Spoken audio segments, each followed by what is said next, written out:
ഒരു ദിവസം കൊച്ചിയിൽ എത്ര എക്സ്പെൻസ് എന്ന് ഇവിടെയുള്ള ആൾക്കാരോട് നമുക്ക് ചോദിച്ചു നോക്കാം. അപ്പൊ അതിനു മുന്നേ ഇവിടെ കൊച്ചിയിലുള്ള ആൾക്കാരാണെങ്കിൽ നിങ്ങളുടെ എക്സ്പെൻസ് എത്ര രൂപയാണ് ഒരു ദിവസം എന്ന് കമന്റ് ചെയ്യുക. അപ്പൊ നമ്മുടെ ചാനൽ ലൈക്ക് ചെയ്യുക, സബ്സ്ക്രൈബ് ചെയ്യുക, ഷെയർ ചെയ്യുക.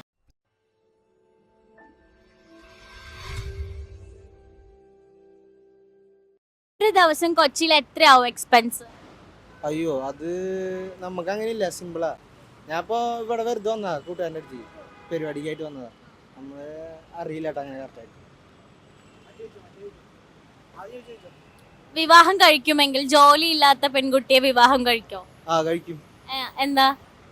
അല്ല, ഇപ്പം എല്ലാവരും ജോലി ഉണ്ടായിട്ടൊന്നുമല്ലല്ലോ കല്യാണം. അപ്പൊ വിവാഹം കഴിക്കൂല്ലേ? അല്ല, ആൾക്ക് എത്ര രൂപ വരും ഒരു ദിവസം? ചെലവാകുന്ന എത്ര രൂപയായിരിക്കും? ഒരു ദിവസം 3000 ഒക്കെ ഉണ്ടാവും. അതിന് മാത്രം ചെലവുണ്ടോ? ഇൻസ്റ്റിറ്റ്യൂട്ടിൽ പഠിക്കുകയാണ് IGITD. അപ്പോൾ അവിടുത്തെ ആവശ്യങ്ങൾക്കൊക്കെ അപ്പൊ അത്രയും രൂപ ഉണ്ടാവും ചെലവ്. ഓക്കെ, വേറൊരു ക്വസ്റ്റ്യനും കൂടി ചോദിച്ചോട്ടെ. മേ ബി മോർണിംഗ് ഒരു ബ്രേക്ക്ഫാസ്റ്റ് ഒരു 70, ദെൻ ഒരു 11 o'clock ആകുമ്പോൾ ഒരു ടീ കാണും, ₹10 80 ആയില്ലേ.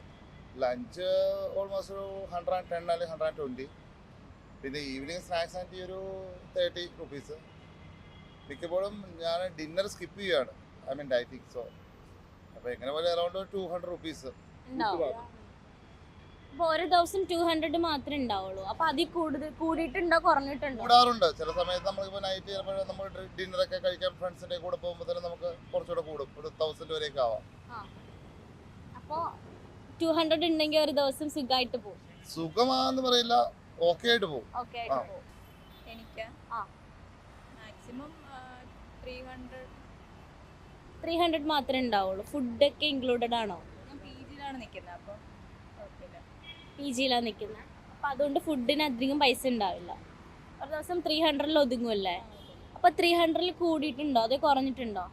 അല്ലാത്ത മന്ത്ലി വൈസിൽ വൺസ് ഇൻ മന്ത് ഇവിടെ ലുലുവിൽ വരും, അല്ലാണ്ട് ഞാൻ വരാറില്ല. അപ്പൊ അത്രയും എക്സ്പെൻസ് കുറവാണ്. ഒരാൾക്ക് ഒരു 400 രൂപ. 400 രൂപ മതിയോ ഒരു ദിവസം തള്ളി നീക്കാൻ? എങ്ങനെ ഫുഡ് മാത്രമാണ്? ഫുഡും ഇപ്പൊ ചേട്ടന് എടുക്കുകയാണെങ്കിൽ ചേട്ടന് ഒരു ദിവസം എത്ര രൂപ ചെലവുണ്ടാവും ഒരൊറ്റ ദിവസം? എനിക്കൊരു 550 രൂപ ചെലവ് വരുന്നുണ്ട് പെർ ഡേ. പെർ ഡേ എന്തൊക്കെയാണ്? ഫുഡ്, പിന്നെ കുട്ടികളുടെ, അത് പെർ ഡേ പറയാൻ പറ്റത്തില്ല, കുട്ടികളുടെ വിദ്യാഭ്യാസത്തിന്റെ ഭാഗമായിട്ടും പിന്നെ ക്ലോത്ത് ഐറ്റംസ്, പിന്നെ അത്രേ ഉള്ളൂ. അക്കോമഡേഷൻ ഉള്ളത് കൊണ്ട് കുഴപ്പമില്ല. 500 നിൽക്കുമല്ലേ?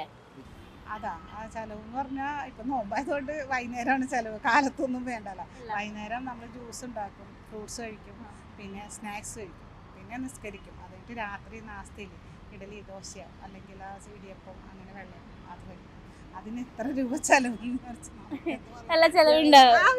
ഗ്യാസിന് അതും കൂട്ടണ്ടേ, ഗ്യാസ് എന്തായാലും വെറുതെ കിട്ടൂലല്ലോ.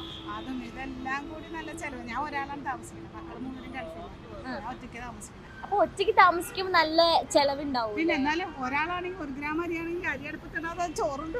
അതെ, ഞാൻ പറഞ്ഞത് എന്തായാലും അതിൻ്റെതായ ചെലവുണ്ട്. അതാണ് 1 കിലോ അരി അടുപ്പത്തിട്ടാലും 5 കിലോ അരി അടുപ്പത്തിട്ടാലും അടുപ്പ് കത്തിക്കാനല്ലോ. അപ്പൊ ഒരാൾക്കാണെങ്കിൽ നമ്മൾ വെക്കണം. ഒരു ദിവസം ഇപ്പൊ ഒരു 500 രൂപ ചെലവുണ്ടെന്ന് വെച്ചോ, അതിൽ കൂടുതൽ ഉണ്ടാവോ കുറവുണ്ടാവോ? കുറച്ചുള്ളൂ, നമ്മളാവുന്നതും കുറയ്ക്കും. നമ്മൾ ഒരാൾ ഉണ്ടാക്കിയാൽ നമ്മൾ തന്നെ തിന്നണ്ടേ മോളെ. അപ്പൊ എല്ലാം കുറച്ച് ഉണ്ടാക്കുള്ളൂ, അതിൽ കൂടുതൽ ഉണ്ടാക്കില്ല. അപ്പൊ എന്തായാലും 250 നമ്മൾ ഒപ്പിക്കും. പിന്നെ നമ്മൾ ഉണ്ടാക്കിയാൽ മതി, അത് വേറെ നാളെ ആയാലും നമ്മൾ തന്നെ കഴിക്കണം. പിന്നെ ഉള്ളതിൽ ഒപ്പിച്ചൊക്കെ അഡ്ജസ്റ്റ് ചെയ്ത് നമ്മൾ ജീവിച്ചു പോകും. എനിക്കോ? ഞാനിവിടെ വർക്ക് ചെയ്യുന്ന. അത് തന്നെ, ഒരു ദിവസം എന്തായാലും എക്സ്പെൻസ് ഉണ്ടാവുമല്ലോ. എനിക്ക് പ്രത്യേകിച്ച് എക്സ്പെൻസ് ഒന്നും, വൈകിട്ട് ചായ കുടി മാത്രമേ ഉണ്ടാവുള്ളൂ. അപ്പൊ എത്ര രൂപ ഉണ്ടാവും ഒരു ദിവസം ചെലവാവും? ചായ കുടിക്കാൻ 10-200 രൂപ. ചായ കുടിക്കാൻ 10-200 രൂപയോ? ചിലപ്പോൾ ഒരു 4-5 ചായ കുടിക്കും. ഓക്കെ, ശരി. അപ്പൊ 200 രൂപ മാത്രമേ ഉണ്ടാവുള്ളൂ അല്ലേ എക്സ്പെൻസ്? വേറെ ഫുഡ് കാര്യങ്ങളൊന്നും ഇല്ല, ഞാൻ ഹോട്ടലിൽ വർക്ക് ചെയ്യണം. ഹോട്ടലിൽ വർക്ക് ചെയ്യണം. അപ്പൊ അതുകൊണ്ട് ഫുഡ് അവിടെ നിന്ന് ഉണ്ടാവുന്നതുകൊണ്ട് എക്സ്പെൻസ് കുറവാണ്. വൈകിട്ട് ഒരു ചായ കുടി മാത്രം. അപ്പൊ നമുക്ക് ഒരു 200 രൂപ കൊണ്ട് ഒരു ദിവസം നിൽക്കാൻ പറ്റും, റോഡ കാര്യത്തിൽ നിൽക്കാൻ പറ്റും. അങ്ങനെ കൊച്ചിയിലുള്ള എക്സ്പെൻസ് അല്ലേ? രാവിലെ ഒരു ചായ വട 20, ഉച്ചയ്ക്കൊരു കഞ്ഞി 40, രാത്രി 2 ദോശ 20. ദിവസം കൊച്ചിയിലുള്ള എക്സ്പെൻസ്. ഒരു ദിവസം അപ്പൊ ഒരു 100 രൂപയ്ക്ക് നിൽക്കുമോ? 100 രൂപയ്ക്ക് അല്ല, ഒരു ദിവസം 100 രൂപയിൽ നിൽക്കുമോ? 100-150 മാക്സ്. മാക്സിമം അത് കൂടിയിട്ടുണ്ടോ? പിന്നെ ഫ്രണ്ട്സായിട്ട് പുറത്ത് പോകുമ്പോൾ എന്തായാലും കൂടുതൽ. ആ അപ്പം അങ്ങനെ കൂടും കുറയൊക്കെ നിൽക്കാറുണ്ട്. അപ്പം 100 രൂപ ഉണ്ടെങ്കിൽ നമുക്ക് ഓക്കെ ആയിട്ട് നിൽക്കാം. അതെയോ? എനിക്ക് ആ ഒരു 80, 90. 80 90 80. 80 ഓ 80 അപ്പൊ അത്രയും ഉണ്ടാവും. അത്രയും മാത്രമേ ഉണ്ടാവുള്ളൂ. ബസ്സിന്റെ പൈസ അത്ര മാത്രമേ ഉണ്ടാവുള്ളൂ. അപ്പം ഫുഡും കാര്യങ്ങളൊക്കെ ഇപ്പൊ എങ്ങനെ?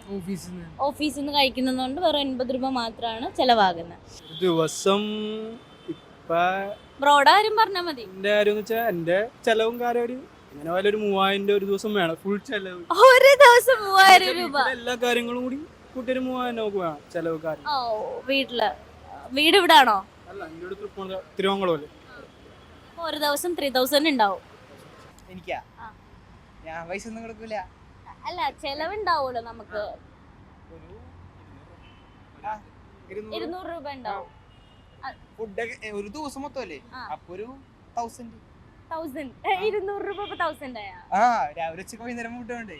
അപ്പൊ ഫുഡ് ഇപ്പൊ എന്താ ചെയ്യണേ? പഠിക്കണോ? പഠിച്ച് ഇനി ജോലിക്ക് കയറാൻ. അപ്പം 1000 റുപ്പീസ് ആണ് ഒരു ദിവസത്തെ ചെലവെന്ന് പറയുന്നത്. അതെ അതെ. എന്താ ചെയ്യുന്നത്? ഫുഡ് അടിക്കും. ഫുഡ് 1000 റുപ്പീസിന് മാത്രം ഫുഡ് അടിക്കും. 1000 റുപ്പീസിന് മാത്രല്ല പിന്നെ കറങ്ങാനൊക്കെ അപ്പൊ ഫുഡായിരിക്കുമല്ലോ മെയിൻ. ഫുഡാണ് മെയിൻ. അപ്പൊ അതുകൊണ്ട് 1000 റുപ്പീസ് ഒക്കെ ആകും ഒരു ദിവസത്തെ ചെലവ്. അത് കുറഞ്ഞിട്ടുണ്ടോ? 1000 നിന്ന് കുറഞ്ഞിട്ടുണ്ടോ കൂടിയിട്ടുണ്ടോ?